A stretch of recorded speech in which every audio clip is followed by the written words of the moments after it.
On this episode of Locked On Grizzlies, I make it very clear who I do not want to see the Memphis Grizzlies select in the NBA draft lottery if they go that route. I revisit the Jonas Valanciunas, Steven Adams, New Orleans, Memphis trade, and I look at how the Western Conference is shaking out after everybody's played a first-round game and wonder who exactly Memphis should be intimidated of going into next season if things hold moving forward. All that and more on this episode of Locked On Grizzlies. Let's lock in.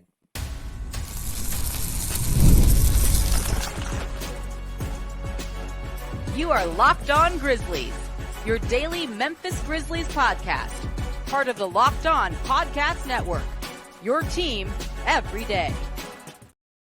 It is a great day here on Locked On Grizzlies, a wonderful Tuesday edition of the podcast. Thank you so much for being with me. It is I, Joe Mullinax, once again flying solo. I know. I said to Michael Cole, we'll be back. He needed one more day to get caught up on things since I was so behind last week.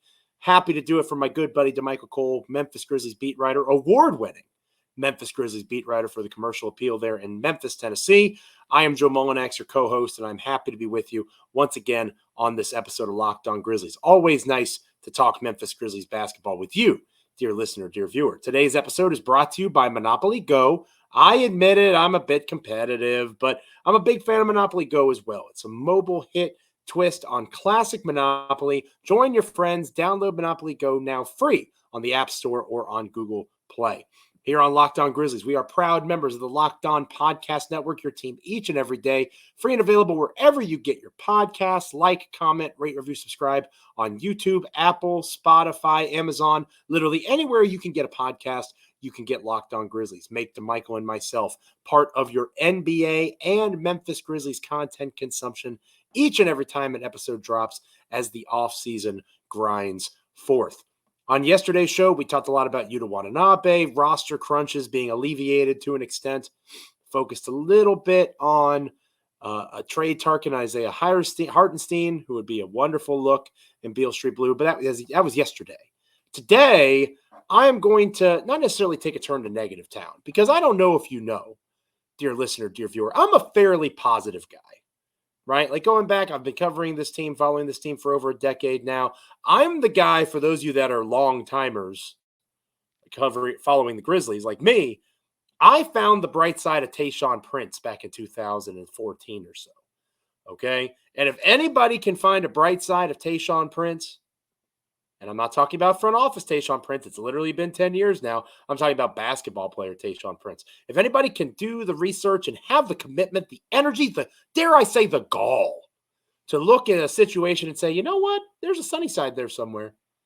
I am a positive Pat. Okay, that's me. But I'm going to take a quick trip down negative town. I'm going to be a negative Nelly for a moment and talk about players that I don't want to see on the Memphis Grizzlies because it's mock NBA draft season, understandably so. People are looking for content, and I'm happy to engage in said content farming. No hate on my end. I like to look at these mock drafts, and a lot of times people are starting to have players like Sheppard of Kentucky heading to the Memphis Grizzlies. And in theory, again, I think I've talked about on here before, I like Tankathon, right? Tankathon.com. Shout out to them. Obviously, there's plenty of other resources that we'll use here, there, and everywhere as the draft approaches. But if you look at Tankathon, there's not much to dislike about Sheppard, right? A really impressive player, checks a lot of boxes, extremely efficient as a scorer, obviously as a three-point shooter, pretty impressive. He does a lot of the things in terms of block percentage, steal percentage, the Grizzlies want to see from a guard on their team, a player on their team overall. Not disagreeing with any of that. I think that Sheppard has value, and I could see him fitting somewhere in the NBA. Right? I think he's probably a lottery player. I don't see him as a fit on the Memphis Grizzlies. Why? Because I do not see him as a fit next to Ja Morant long-term. And that is where I'm at in terms of the current state of play with these Grizzlies. I've said it before, and I'll say it again. Are you trying to win a championship or not? If the answer is yes, I don't see how you take Sheppard in this draft unless you plan on trading that pick. Here's why. Because Sheppard is not a player that, in my opinion, is ready to compete on that stage. Sure, in the SEC, he had some good games. Again, The box that he checks, according to Tankathon, in terms of effective field goal percentage, true shooting, steals, blocks, defensive box, plus, minus, he did a lot of really impressive things. In theory, he fits the Memphis Grizzlies roster in terms of what they're looking for from an overall two-way player. But is he going to be able to be what Memphis needs him to be in the next year or two to be that championship contender? Maybe, right? We've seen some examples of rookies in recent years have an impact, making a team better.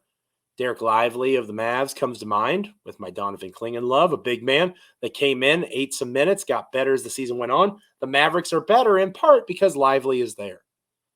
So it is possible for a rookie to come in and help a team that is trying to compete for a championship. However, I don't see it in Reed Sheppard because he is so young.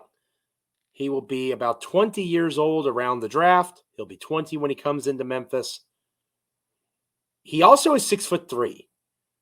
And between his age, between watching, and I know it's one game in the tournament, and I know that you're not supposed to let the tournament impact your grade of prospects, but it's hard to not watch that Kentucky-Oakland game from the first round and look at that contest and think, wow, that's an NBA, that's a top 5 NBA draft pick right there. Look at him dominate the Oakland Grizzlies. Oh, that didn't happen. He wasn't able to make it happen. You can blame Calipari all you want. You can blame the teammates of Reed Sheppard. But I don't see anybody other than, his teammate there at Kentucky having an opportunity to be in that mix. I don't see anybody really being in the conversation in the lottery aside from somebody like a Rob Dillingham. Again, that's his teammate. That's somebody who also didn't play as well against Oakland. But according to Tankathon, both of these guys could be top 5 picks. So you're telling me, and I'm a simple man, okay? I want to stress that. If you've been following my career long enough, you know that to be true, okay? I'm a simple guy. You're trying to tell me that a team that lost to the 14 seed in the NCAA tournament has 2 top 5 picks on it? Get out of here. I can't take that. But even if I was to believe you, even if I was going to take that concept, shove it into my cerebellum, let it climb up my limbic system, and accept that as truth, which I just can't do. But even if I did, is Reed Sheppard at 6'3" going to fit next to John Morant long term? You're banking on him being the Anthony Melton ×2 type of player. Is it possible? I guess. Are you willing to take the time to find out? I'm not. I'm not willing to take that time. Maybe you are, but I'm not. I want players that are going to be able to come in and help this team win a championship now. Donovan Clingan, that is an option of a guy that can come in and help this team win a championship now. He fills an immediate need as a big that can rebound, defend, and screen and pass off of said screens. He does all the things you needed Steven Adams to do at a much cheaper price tag. And he showed the capacity to dominate at the college level. Oh, but Joe, he had better teammates. Again, I see 2 top 5 picks from Kentucky, apparently. Stephon Castle's up there, another lottery pick potentially. But those 2 guys thrived in the NCAA tournament. Are we really blaming Calipari that much for that? If these guys were that good, they wouldn't have been cooked by a 14 seed. That's all I'm saying. They wouldn't have let a guy have a career night from beyond the arc. Oh, sometimes guys just get hot. How come that didn't happen to other players, right? When Zach Edey cooked Donovan Clingan, at least at times, at least Edey is one of the best centers to ever play college basketball statistically. You want someone like Donovan Clingan that can come in and help now. You want someone like a Dalton Knecht. If you don't think that it's a good idea to bring in a big, Dalton Knecht's a senior. He's 23 years old, but he's seasoned. He's prepared. He's ready to win now. And again, I'm going to keep asking the question. Are you trying to win a championship or not? If the answer is yes, I don't see how a Reed Sheppard helps you in that journey. Especially when you already have 3 lead guards in John Morant, Desmond Bane, and Marcus Smart that are 6'5" or shorter. Are you going to say Desmond Bane's a small forward now? I could probably sign off on that. He's only like an inch shorter than Knecht. Arm length is a little bit different, wingspan. But sign me up for guys that fit positionally and are really good basketball players, and guys that are experienced and can score the basketball and help in specific ways to get this team to a championship. Give me those guys. Draft best player available. Well, maybe Dalton Knecht's the best on their board. Maybe Donovan Clingan's the best on their board. You ever think of that? Reed Sheppard is one of the best on Tankathon's board, to their credit. And I like Reed Sheppard as a player. Is he helping Memphis win a championship now? I'm not sure. The answer is yes. Let me know how right or wrong you think I am in the comments. Hit me up. I don't want to see a Reed Sheppard. I don't want an undersized guard. I don't know that that's the best use of that lottery pick. Maybe DeMichael will disagree with me the next time that we're together here on Locked On Grizzlies. I look forward to hearing that response. When we come back here on Locked On Grizzlies, we will take a closer look at revisiting a trade that brought up some conversation on social media. I just want to rehash it on my perspective. I think we have some revisionist history going on involving Pelicans and Grizzlies dealings. We'll talk about that next here on Locked On Grizzlies. But first, this episode of Locked On Grizzlies is brought to you by Prize Picks. I'm a big fan of Prize Picks. Hopefully you are too. Get in on the playoff action and win up to 100 times your money on Prize Picks as you and the world's best players take your game to a new level as basketball's postseason grinds forward. You can now win up to 100 times your money on Prize Picks as well, or with as little, as 4 correct picks. You can turn $10 into $1,000 with basketball, hockey, college basketball, obviously in the rear view. You have baseball in full swing, all sorts of fun things on Prize Picks, America's #1 fantasy sports app. You could take Anthony Davis, more than 2 blocks. Damian Lillard, more than 4 3-pointers made. Kevin Durant, more than 28 points. All sorts of different options over at Prize Picks. You're playing against the numbers, not against other people. Download the app today and use the code LOCKEDONNBA for a first deposit match up to $100. Again, you download the app right now. Use the code LOCKEDONNBA for a first deposit match up to $100. Prize Picks. Pick more, pick less. It is that easy. Go check out Prize Picks today. When we come back here on Locked On Grizzlies, really? We're going to act like Jonas Valanciunas didn't hurt the Grizzlies' growth and development? I'm not going to stand for that. Stick with us. Welcome back to Locked On Grizzlies. I am Joe Mullinax, flying solo once again. No DeMichael Cole with me this time around. I missed DeMichael terribly. I'm sure you do as well. He will be back, I promise. Taking another day, recovering from covering for me last week. And maybe that was a mistake, right? Because I feel like I came in hot there in the first segment talking about not liking Reed Sheppard. So many people love Reed Sheppard. And again, I would love Reed Sheppard if we're cool with saying that they need to move on from Marcus Smart or Luke Kennard's not going to be around. Even in that particular case, there's some logic there. Maybe that's an angle that DeMichael and I can explore more down the road. But right now, I want to revisit the New Orleans Pelicans trade with the Memphis Grizzlies because the one competitive game this past Sunday in the NBA playoffs was Pelicans Thunder. And I had an inkling, if you remember correctly, dear listener, dear viewer, I had a feeling that the Thunder were a susceptible first overall seed in the West, not because they aren't talented.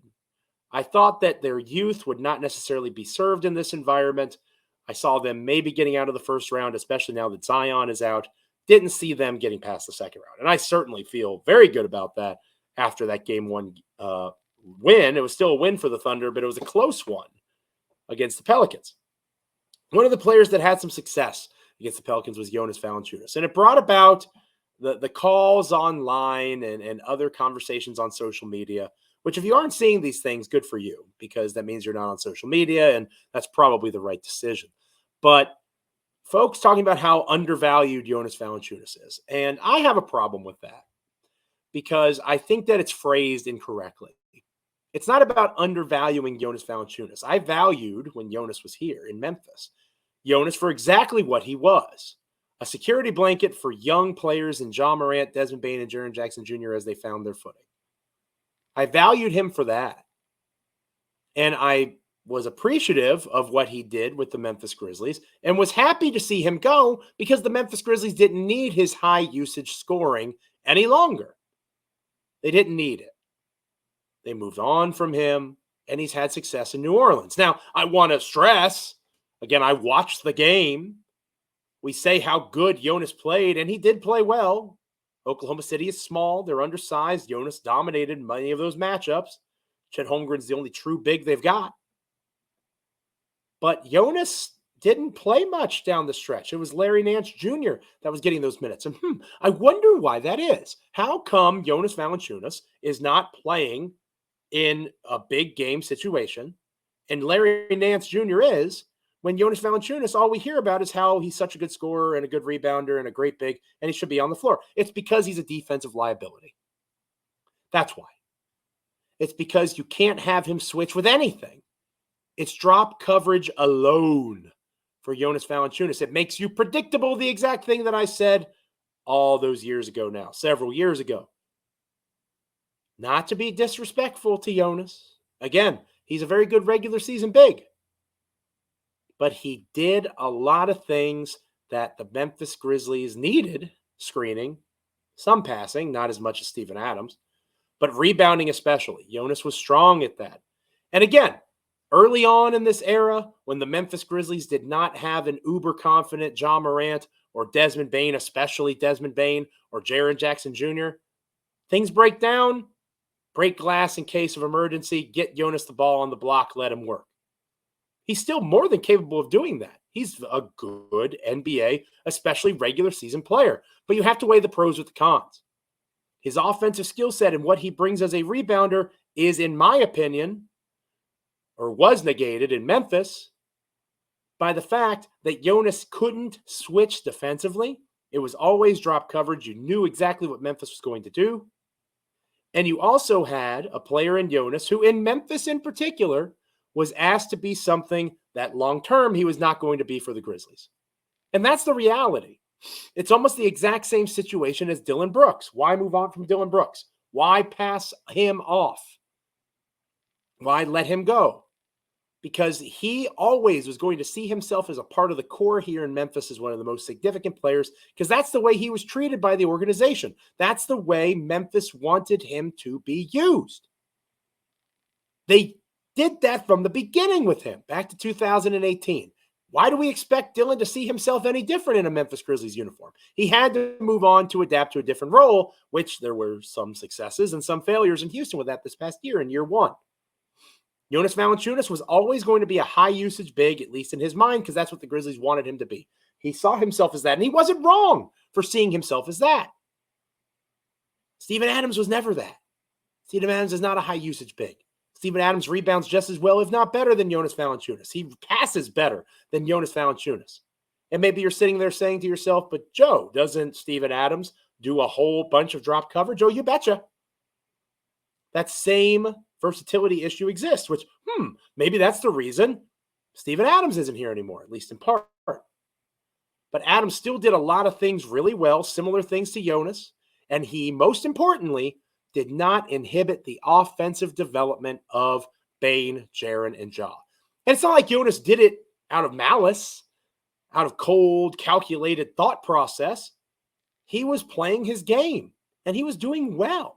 He deserves to be a well-paid NBA starting level big. But you have to understand that bringing him in means that you're going to have another big that is defensively switchable. And to the Pelicans' credit, they have Larry Nance Jr. He exists. Good for the Pelicans. It'll be a competitive series, I think. And Jonas will be a part of the reason why it's competitive, because the Thunder don't have an answer for Jonas beyond Chet Holmgren. And that's not even necessarily a very good answer, depending on the set and how Jonas works on the block. Chet's still pretty thin compared to the much larger Jonas Valanciunas. The bigger issue with that trade was the fact that Trey Murphy is in New Orleans and Zaire Williams is in Memphis. We've talked about that before. Trey Murphy is impressive, and him on this Grizzlies roster, they'd be a champion contender even more than they already are, because he's such a good three-point shooter. He defends well. He understands his role. Zaire Williams may not be on the team 5 months from now. That's a problem. So that's where, if you have an issue with that trade, you should be waxing nostalgic and wondering what if. Not with Jonas Valanciunas. Swapping him for Steven Adams was the right decision, because Adams' arrival allowed for Ja, Jaren, and Bane to take a bigger piece of the usage pie. And Jonas, I refuse to believe, was not going to be able to do that and let those guys grow and continue to be his best version of himself in Memphis. Again, maybe you disagree with me. Let me know in the comments. I'm feeling hot takey today. Maybe you feel the same way. Maybe you want to get some takes off. By all means, let me know down in the comments. When we come back here on Locked On Grizzlies, we're going to close out this episode talking about the big bad Western Conference. Ooh, everybody's played a game or so now. The Grizzlies, how in the world are they going to compete? I'm not shaking in my boots, and you probably shouldn't be either. We'll talk about why next here on Locked On Grizzlies. But first, are you tired of watching Fox Sports and ESPN, hearing screaming and yelling all day long? Make the switch to Locked On Sports today, a free 24/7 streaming channel programmed for you every day to bring you the biggest stories without all the screaming. Locked On Sports Today brings you can't-miss analysis, opinions, and news, streaming 24/7 on YouTube as well as on the free Amazon Fire TV channels app. It's part of the Locked On Podcast Network, your team each and every single day. Make sure you're checking out Locked On Sports Today. This episode of Locked On Grizzlies is brought to you by Monopoly Go. Big fan of Monopoly Go. You should be as well if you're not already a fan. What are you doing? Make sure you're going and checking out the good folks over at Monopoly Go. I enjoy Monopoly Go because I'm a competitive guy. I like to watch the games. I like to play the games. We all have a competitive side, and because of Monopoly Go, it is addressed, at least on my end. Over 150 million times it's been downloaded. It's a great twist on Monopoly. You play on not just one, but hundreds of Monopoly boards, charging rent to friends for iconic properties, just like classic Monopoly, but you can rob their vaults of riches. The leaderboards show who the biggest Monopoly tycoon is. I hope one day it'll be me. But it's not just my competitive side that loves it. You can team up with friends and people all over the world in time tournaments to earn huge rewards. Get in the game and join your friends. Download Monopoly Go now, free on the App Store or Google Play. This episode of Locked On Grizzlies is also brought to you by BetterHelp. I don't know about you, but at times I can get frustrated, right? All of us get frustrated. And BetterHelp does a remarkable job helping us see that it's okay to need to get things off your chest no matter how big or small, whether it's a game of Monopoly Go that goes rogue or whether it's the fact that people still think that Jonas Valanciunas would have allowed for the Memphis Grizzlies to thrive despite the evidence that that wouldn't be the case. However you personally regard the need for escape from those types of feelings, therapy can be helpful. It's different for all of us. And again, we usually have bigger problems than what's going on with a sports team or a board game, but it's still important to get things off your chest every once in a while. If you're thinking of starting therapy, you should give BetterHelp a try. It's entirely online, designed to be flexible, suited to your schedule. Visit BetterHelp.com/LockedOnNBA. Get 10% off your first month. That's BetterHelp, HELP.com/LockedOnNBA. Go check out BetterHelp. Obviously, the playoffs continue to move forward, and the Memphis Grizzlies are not part. And as I talked about on yesterday's show, woe is me, woe is us, bummer, not watching NBA playoff basketball for the first time in a while. The Grizzlies are not participating. But I watched all the games, right? Not all the games, I'm going to be honest. But I watched bits and pieces of all of them, from highlights to extended chunks. And especially in the Western Conference, right? Because I do think the Boston Celtics are a level above. And I talked about that on yesterday's show. I don't see how anybody in the East, the Knicks, Sixers series, maybe somebody gives them a fighting chance. I don't see how and obviously Damian Lillard and the Bucks maybe have something to say about it. But I just see Boston as an inevitable Thanos-type bad boss coming out of the East. In the Western Conference, as deep as the conference is, again, you have a Kings team sitting at home that had a pretty good season record-wise. You've got teams like the Warriors sitting at home, pretty good record-wise. I don't necessarily see anybody in the West other than the Denver Nuggets as a problem for this Grizzlies team, regardless of what they do. Now, if they completely lose their minds and ship out Ja Morant and start a rebuild or something like that, then obviously that tune can change, but that's not going to happen. We'll be debating over this offseason, how close to the second apron do they get? Do they deal in the first apron and accept the limits that that's going to bring to roster building? Those are going to be the types of conversations we have as we move forward here in the weeks and months to come. We're not talking about rebuilds. And assuming this Grizzlies team is healthy, outside of the Denver Nuggets, nobody scares me. Nobody scares me. And they shouldn't scare you either if you're a Memphis Grizzlies fan. Oklahoma City, inexperienced. Oklahoma City still doesn't have a big that can handle somebody that is a legitimate big. Memphis plans on acquiring a legitimate big. I think Donovan Clingan would give Chet Holmgren issues. Not because Clingan is better than Chet, but because Clingan brings a different level of physicality and size that Chet cannot contend with. Chet has length. He's a perimeter player. There's mismatches both ways. But whether it's Clingan or some other big like Isaiah Hartenstein, who we talked about on yesterday's show, I don't know that Holmgren can handle that matchup consistently. And I definitely am not confident in his ability to switch onto guys like Desmond Bane, John Morant, Marcus Smart even. Then you've got a team like the Phoenix Suns or the Minnesota Timberwolves. Phoenix is capped out on Bradley Beal, Kevin Durant, and Devin Booker. And if you want to say the two of those three guys, probably Durant and Booker, are better than anybody Memphis has, that might be a fair point. But what are they going to build beyond that? Is Grayson Allen really going to scare you? He's a good scorer, had a career year this past season, just signed a nice new contract, but we're familiar with Grayson Allen here in Memphis. We know what Grayson brings. Can the Grizzlies compete with that? Absolutely. And guys will sign with the minimum and all that sort of stuff. But I think Memphis can hang in a series with Phoenix. We've seen Memphis hang in a series with Minnesota now. Anthony Edwards is taking a massive leap. And outside of Denver, I'd say Minnesota is the team that makes me the most nervous. But still, I see Memphis contending with that team. And Minnesota's going to have some tough decisions financially to make in the weeks and months to come. That team might look a little bit different going into next season. Then you've got the Clippers, who are extremely good when Kawhi Leonard is healthy, but that's always a question. And while the Clippers did handle the Mavericks, that was just game one. The Mavericks were a really impressive team ending the season. I think that's going to be a competitive series. Luka Doncic, Kyrie Irving, they make you nervous. But Memphis has perimeter defenders, especially now with the arrival of Vince Williams Jr. Between Williams Jr. and Marcus Smart, they have all sorts of different types of bodies that they can throw in that guy's direction. Plus, they have switchable bigs and Jaren Jackson Jr., Brandon Clark.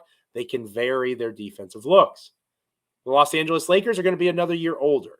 Obviously, the offseason, they might bring in a third guy like a Trae Young, but I don't know that acquiring Trae Young really makes me nervous at this stage because of how far he's fallen in Atlanta. His trade value has never been lower. So you got LeBron, assuming he stays. You've got Anthony Davis, who will be there. And obviously, they gave the Grizzlies trouble last postseason, but that was against an injured Grizzlies roster without Brandon Clark. If we're assuming health, I think Memphis can compete. Sacramento Kings, Golden State Warriors, New Orleans Pelicans. These are all good teams. Throw the San Antonio Spurs in the mix. Victor Wembanyama having a borderline defensive player of the year, certain rookie of the year, one of the more impressive first seasons in the NBA that we've ever seen. Throw him in the conversation. Throw them in the conversation. I doubt they're going to sit on their laurels and let year two of Wembanyama go to pass without getting back in the hunt. They'll make some sort of deal. Take all that into consideration. The Memphis Grizzlies can hang with every single one of those teams. The Denver Nuggets have a championship pedigree. They have a core that is locked in. That's the team that I look at it and say, if Memphis sees them in the Western Conference Finals, I think in all fairness, you got to pick the Nuggets. But you see them in the Western Conference Finals, that would be the second most successful, if not the most successful, depending on how the regular season went, season in Memphis Grizzlies history. You roll out the ball, you play against the best player on the planet, Nikola Jokic, and you see what happens. But Memphis, if healthy, with John Morant, Desmond Bane, Jaren Jackson Jr., Brandon Clark, Marcus Smart, however they build this roster in the offseason, as long as that core is intact, they can hang with just about anybody. And that is a reason to be confident going into next season. These playoffs should not intimidate in any way, shape, or form. Are all these teams good? Yeah. You know who else is freaking good? The Memphis Grizzlies, when all their guys can go. And they are adding Vince Williams Jr., G.G. Jackson, and other pieces this coming summer to make that process even better. It's an exciting time. A bummer that we can't see it right now, but I think the Grizzlies are going to go on a bit of a revenge tour and remind people the last two playoffs before this one who the number 2 seed in the Western Conference was. I think they reclaim that throne. I'm looking forward to it personally. I'm sure you are if you're a Grizzlies fan as well. Thank you so much for being on this episode of Locked On Grizzlies, or with me on this episode of Locked On Grizzlies. Happy to have you.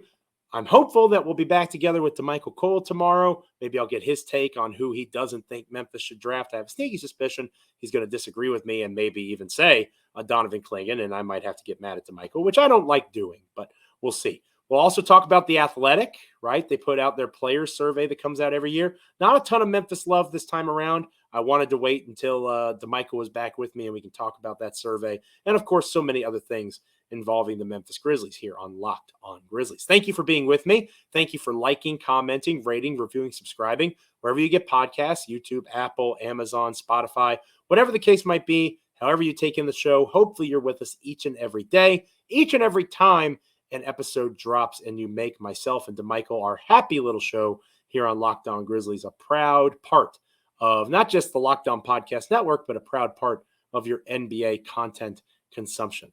Thank you again for being with me. It is much appreciated. Until next time, like, comment, rate, review, subscribe.